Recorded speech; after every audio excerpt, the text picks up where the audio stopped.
Alors, mes invités prennent place. Bonjour, on va parler ensemble de cette actualité, la COP26 et le Green IT. On est en plein dans les négociations en ce moment entre les États, donc c'est le moment plus que jamais de s'interroger sur les urgences qui concernent l'activité numérique. L'impact des technologies est-il suffisamment pris en compte? Est-ce qu'on sait aujourd'hui le quantifier? Quelles sont les transformations aussi pratiques qu'on pourrait appliquer rapidement pour un numérique qui serait plus éco-responsable? Voilà les problématiques qu'on va aborder avec Clément David, qui est cofondateur de Paddock, une entreprise spécialisée dans le cloud. Vous interviendrez le 1er décembre au Green Tech Forum à Paris La Défense sur le thème justement les clés d'une infrastructure numérique sobre. Et à côté de vous, Lorraine de Montenay, consultante indépendante, bonjour, membre de greenIT.fr, qui est un collectif d'experts sur les impacts environnementaux du numérique en France, assez pionnier, je dirais, sur la question et à l'origine de démarches comme justement la sobriété numérique. Alors on va commencer ensemble, Lorraine de Montenay. Est-ce qu'on sait, enfin c'est une question en tout cas que je pose depuis plusieurs semaines, est-ce qu'on va réussir enfin un jour à quantifier véritablement ces impacts environnementaux du numérique ? Alors oui, on peut quantifier ces impacts. Il manque sur certains sujets précis des informations de la part de contributeurs qui ne donnent pas forcément les informations pour quantifier les impacts dans leurs infrastructures. Mais globalement, on sait dire pour un serveur, on sait dire pour un téléphone portable, pour n'importe quel outil numérique, quel est l'impact de cet outil. Avec un référentiel commun, international ? Alors, il y a des normes qui existent, je ne vais pas les citer, c'est les normes ISO 1440, 44, etc., qui permettent de quantifier les impacts en faisant ce qu'on appelle des analyses du cycle de vie, et donc qui permettent de savoir où se trouve le plus l'impact du numérique, c'est-à-dire, en l'occurrence pour le numérique, c'est surtout sur la fabrication et ensuite sur l'utilisation. Donc oui, on peut quantifier ces impacts. Par exemple, à Green IT, on l'a fait de façon assez macro pour le monde en quantifiant que le numérique comptait déjà pour environ 4% des impacts environnementaux au niveau mondial. Et pour la France, on a sorti par exemple le benchmark Green IT cette année, c'est la 6e édition de ce benchmark, et sur cette édition, on s'est rendu compte que rien que le numérique en entreprise correspond à déjà 27% de notre budget carbone pour rester en dessous de 2 degrés. Donc c'est déjà un impact qui est très important, et sachant que là je vous parle juste de l'empreinte carbone et qu'il y a aussi d'autres indicateurs qu'on regarde qui sont aussi très importants comme les impacts sur les métaux. Oui, parce que vous dites que 2 grandes sources principales de pollution à travers le numérique, c'est d'un côté la fabrication, de l'autre côté les usages. Sur la fabrication, là on a un autre impact que l'émission de gaz à effet de serre, c'est l'impact sur les ressources de la planète. Alors il y a des impacts sur les ressources de la planète et sur les gaz à effet de serre lors de la fabrication, parce qu'il faut raffiner les métaux. Mais effectivement, on a un sujet sur les métaux, parce que ces métaux sont utilisés à la fois pour fabriquer les équipements informatiques que vous connaissez aujourd'hui, sont aussi utilisés dans d'autres technologies considérées comme vertes, donc par exemple sur les batteries de véhicules électriques, les panneaux photovoltaïques, et dont on va avoir besoin dans une proportion qui est beaucoup plus importante dans les années qui vont venir que ce qu'on a déjà fait à l'heure actuelle. Alors, il y a une activité dont on n'a pas parlé encore, c'est celle des data centers, dont vous connaissez bien la problématique, Clément David. Aujourd'hui, c'est une préoccupation que l'on entend de la part des opérateurs d'infrastructures de cloud, la préoccupation numérique. Est-ce qu'on a bien avancé sur le sujet? Est-ce qu'on a mis en place suffisamment de choses pour dire qu'on va atteindre une certaine sobriété du côté des data centers? Est-ce qu'on a mis suffisamment en place? Non. Est-ce que c'est un sujet très important pour Google, pour Microsoft? Oui, ils communiquent beaucoup dessus. Et en fait, on est exactement dans le problème dont on parlait il y a 2 secondes de la mesure. C'est-à-dire que là, Google et Microsoft ont annoncé il y a 1 mois que, promis, d'ici 2030, ils seraient neutres, enfin, ils auraient des data centers, tous leurs data centers, même pas neutres, 0 émission carbone. Oui, on a eu des engagements aussi d'OVH Cloud en France. Ouais. Et la démarche est très bonne, c'est-à-dire que c'est de l'énergie renouvelable, il faut inclure le nucléaire, ça compte dedans, c'est-à-dire qu'il y a les énergies renouvelables et le nucléaire qui est une énergie décarbonée. Donc il y a des personnes aussi qui peuvent analyser ça différemment, mais en tout cas, eux, ils disent qu'ils vont sur la bonne voie. La problématique, est ce que beaucoup d'associations leur reprochent aujourd'hui, et ils travaillent très dur, hein, c'est déjà un engagement très important, mais c'est de dire, ok, est-ce que vous prenez justement tout le cycle de vie ? C'est-à-dire que vous nous dites que vos data centers aujourd'hui vont avoir 0 émission carbone dans l'électricité qu'ils vont utiliser. Très bien. Qu'en est-il déjà de la production des fermes éoliennes, par exemple, qui vont compenser cette électricité ? Qu'en est-il de la fabrication des serveurs en eux-mêmes ? On revient sur toujours la même problématique, création, utilisation. Et puis, qu'en est-il de l'eau, par exemple ? C'est-à-dire que refroidir un data center, il faut savoir que les data centers, il faut les maintenir à 24-25 degrés. Sinon, si on ne les refroidit pas, en 10 minutes, ça passe à 50. Et là, tout crame. Donc en fait, il faut de l'eau en permanence ou d'autres systèmes, mais souvent de l'eau, pour les refroidir. Donc la question, c'est est-ce que vous incluez l'eau là-dedans ? C'est pas de l'émission de carbone. Mais donc, en fait, c'est un problème extrêmement complexe. Donc, il y a une vraie direction qui est donnée. Déjà, ne serait-ce que trouver comment est-ce qu'on va faire du zéro carbone dans des pays en voie de développement où il n'y a pas forcément les infrastructures, etc. Ça va être un vrai défi. Mais c'est vrai que c'est très complexe. Il y a beaucoup de choses qui se rajoutent autour. Alors, on a une loi en France qui vient d'être votée sur la réduction de l'empreinte environnementale du numérique. Il y a une section qui concerne justement les data centers. Ouais. En fait, c'est un vrai enjeu. Il y a deux gros enjeux dans cette loi. C'est que vont faire les gens avec les terminaux ? Et qu'est-ce qu'on va pousser les data centers à faire pour essayer justement d'utiliser de l'énergie décarbonée. Dans cette loi, on est vraiment très sur la partie zéro émission de carbone et recyclage. On va essayer de pousser un maximum la réutilisation, on va pousser le recyclage. Après cette loi, mais je pense que tu en parleras, mais c'est quand même une première étape. Il n'y avait rien jusqu'à présent, donc c'est quand même plutôt baby step, mais on reste... On peut déjà se féliciter que ça y est, on ait une volonté inscrite dans la loi, enfin en tout cas avec une volonté de régularisation, mais vous dites que ce n'est qu'une première étape. C'est une première étape. En fait, il me semble que la commission qui a sorti le projet de loi à l'origine a dit en fait on était sur un angle mort, il faut bien poser une brique. Et puis ensuite, on verra ce qu'on repose par-dessus, mais c'est une bonne première brique. Ok. Votre regard aussi sur cette nouvelle loi, la réduction de l'empreinte environnementale du numérique ? Effectivement, cette loi, elle apporte beaucoup de choses qui sont nouvelles et qui vont dans la bonne direction. Notamment, moi, je trouve que ce qui est intéressant à retenir, c'est par exemple le fléchage vers le réemploi des équipements qui sont encore fonctionnels dans le public. Donc ça, c'est une bonne chose. Il y a aussi sur les formations, il y a aussi des points importants là-dessus parce qu'il y a 2 formations différentes qui vont être disponibles, une pour le secondaire et puis une pour les étudiants en école d'ingénieur. Donc pour la première fois, on va avoir des formations sur l'éco-conception et la sobriété numérique. Et ça, c'est un pas qui est important pour l'avenir. Et par contre, il y a aussi des manques dans cette loi, notamment sur l'obsolescence logicielle, qui est un combat qui est très important. Il faut savoir qu'aujourd'hui, il n'y a pas de dissociation entre une mise à jour logicielle, qui est une mise à jour de conformité, et une mise à jour de confort. Et une mise à jour de sécurité aussi. Voilà, ce que j'appelle mise à jour de conformité, effectivement, c'est des mises à jour aussi de sécurité. Et nous, on demande à ce qu'il y ait cette distinction qui soit faite pour ne pas entraîner les appareils vers une obsolescence plus rapide. Donc, ajouter à l'obsolescence programmée du matériel, l'obsolescence logicielle, ça permettrait de faire avancer. Donc, c'est une nouvelle politique publique à penser. Sur la COP26, qui se passe en ce moment même, est-ce que les chefs d'État qui sont présents, selon vous, prennent suffisamment la mesure du problème ? Alors, je ne sais pas s'ils prennent la mesure du problème sur l'empreinte environnementale du numérique. Le numérique n'est pas le sujet premier de la COP26. J'ai l'impression, Voilà. Le sujet quand même déjà très important de la COP26, c'est tout de même la réduction des émissions de gaz à effet de serre. Et de ce que j'ai pu comprendre pour le moment, le numérique est vu dans l'angle des solutions qui peuvent être apportées pour réduire l'impact environnemental de différents secteurs d'activité. La problématique qu'il y a à travers ça, c'est le fait que ça ne tienne pas compte déjà de ce que je vous disais tout à l'heure sur le fait que le numérique est extrêmement matériel, c'est-à-dire sa fabrication a énormément d'impact, donc ça ne tient pas compte des impacts environnementaux du numérique.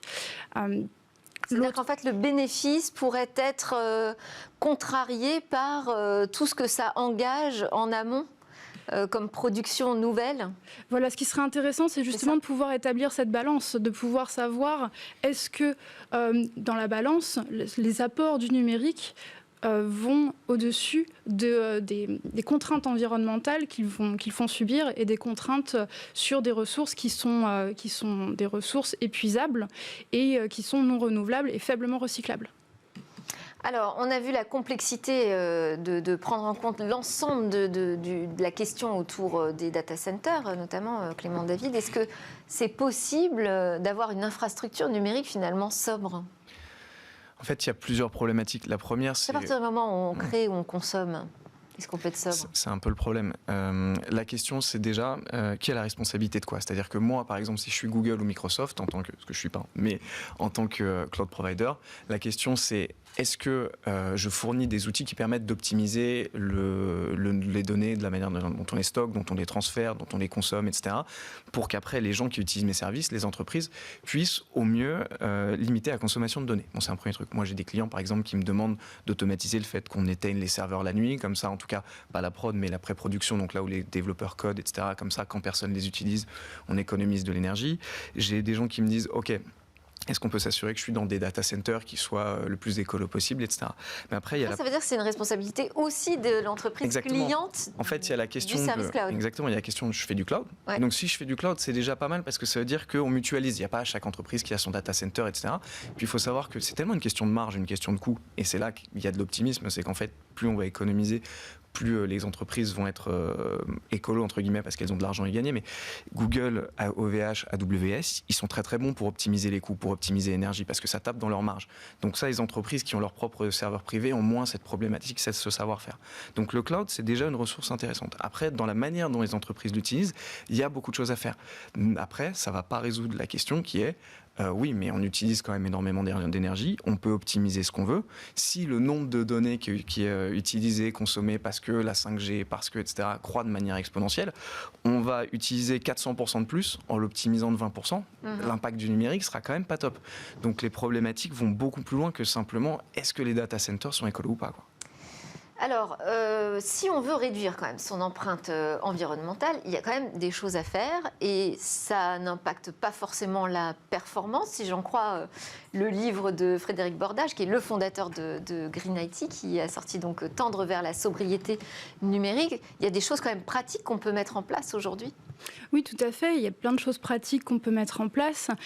Pour rebondir sur ce que disait Clément David à côté, sur la sobriété numérique, ce qui est important, c'est de se rendre compte que en ayant une utilisation raisonnée et réduite au strict nécessaire, on peut éviter des effets rebonds qui font qu'on va consommer toujours plus de données. C'est-à-dire, par exemple, concrètement ? Alors, par exemple, le fait que vous regardiez aujourd'hui des vidéos en 4K sur des écrans, voire en 8K, ce qui n'est pas possible à voir comme distinction pour l'œil humain, c'est un effet rebond du fait qu'on ait la possibilité d'avoir des débits qui permettent de regarder des vidéos avec un tel format en direct, en streaming, et d'avoir des écrans toujours plus grands aussi, avec une qualité toujours plus importante pour pouvoir les regarder.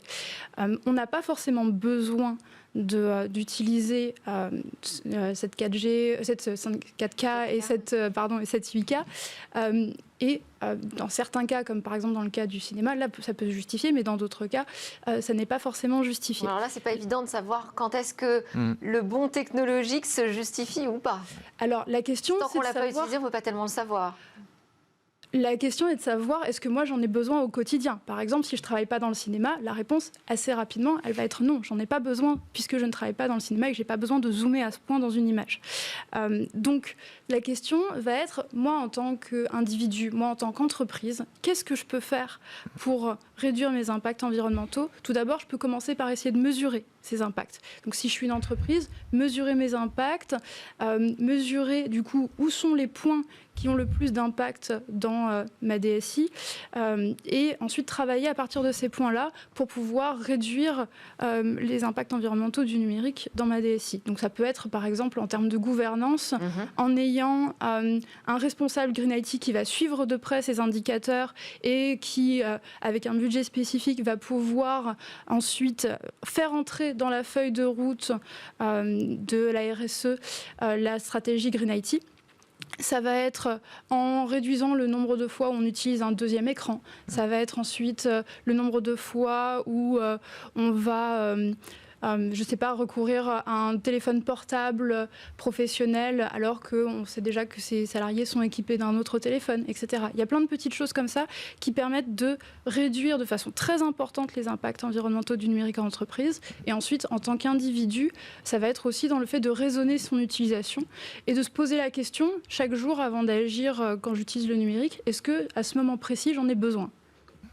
On utilise beaucoup de ressources inutilement, Clément David?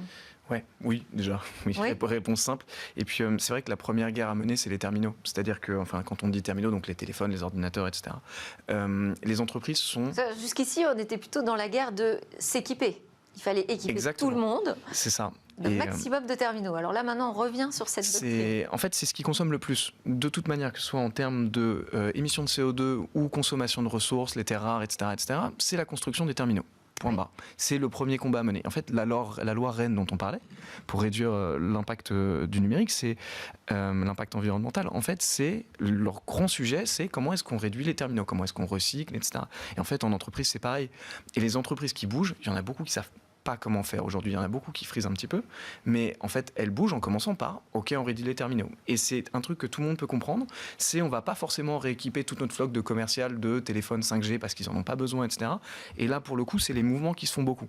Les mouvements, sur lesquels ils sont beaucoup plus en souffrance et qui, à mon avis, viendront dans un deuxième temps, c'est la partie éco-conception logicielle.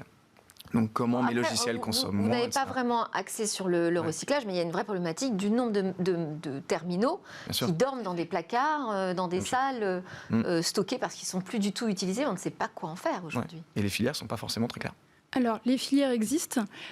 Effectivement, malheureusement, ces filières souffrent d'un faible approvisionnement en équipement.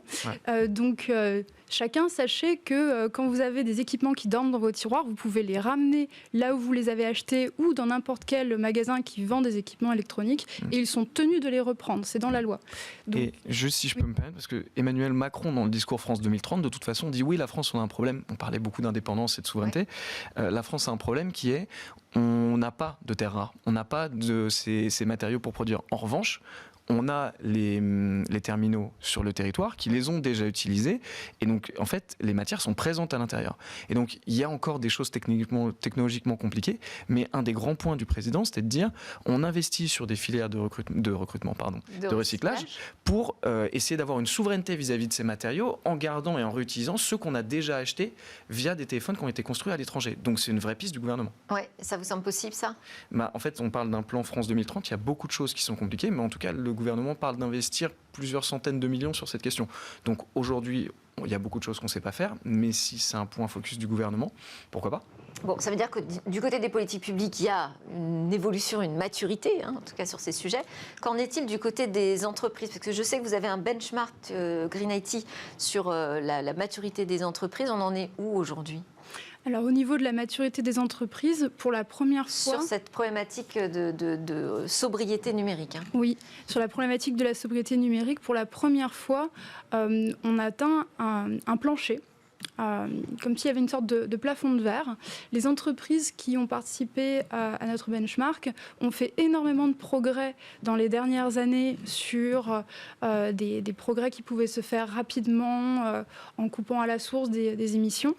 Aujourd'hui, ce qui fait qu'on a ce plancher, c'est le fait qu'il y a des actions de long terme qui demandent à entrer dans la profondeur stratégique de l'entreprise qui doivent être mises en place. Donc là, en fait, je parle de la gouvernance et je parle du fait de mettre en place...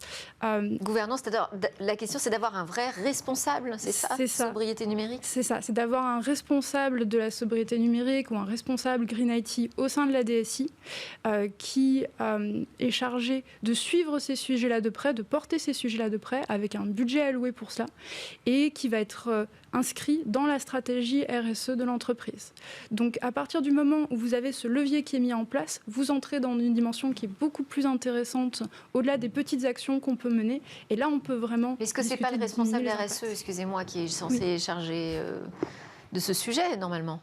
Alors, c'est le responsable RSE, évidemment, qui peut travailler sur ce sujet-là. Pour nous, l'idée, c'est d'avoir une filière en termes de responsabilité, d'avoir le responsable RSE qui travaille main dans la main avec la DSI, parce que sur les sujets du numérique responsable, on est sur des sujets qui sont très complexes. C'est fait dans certaines organisations, mais malheureusement, ce n'est pas encore systématique. Et alors, parmi ces choix que devra faire le responsable Green IT en entreprise, ce sera celui du data center. Est-ce qu'il y a des choses qu'on peut noter, cocher pour se dire, bon là, j'ai fait le bon choix? Là, d'un choix souverain qui pourrait être de choisir déjà un cloud français ou européen. En tout cas, alors, élément important, sur le territoire français. Et ça change beaucoup de choses parce que comme en fait une grande partie de l'énergie est produite via le nucléaire, les émissions en CO2 sont déjà très faibles. Et par rapport au taux d'émissions des data centers allemands, on est quand même dans deux mondes radicalement différents. Le nucléaire pose d'autres problèmes, mais c'est déjà un vrai truc. Et par exemple, Google en France a pas encore, ils les auront en 2022, c'est le dernier gros cloud provider à pas avoir de data center en France. Première chose. Et après, il y a plusieurs choses qu'on peut faire. Par exemple, on peut faire tourner tous les tests, tout ce qui est test, etc., la nuit. Comme ça, en fait, la nuit, comme il y a moins de concurrence, l'électricité coûte moins cher, elle est moins carbonée, etc. Donc, ça peut permettre d'économiser. Il y a beaucoup de petites choses qu'on peut faire comme ça.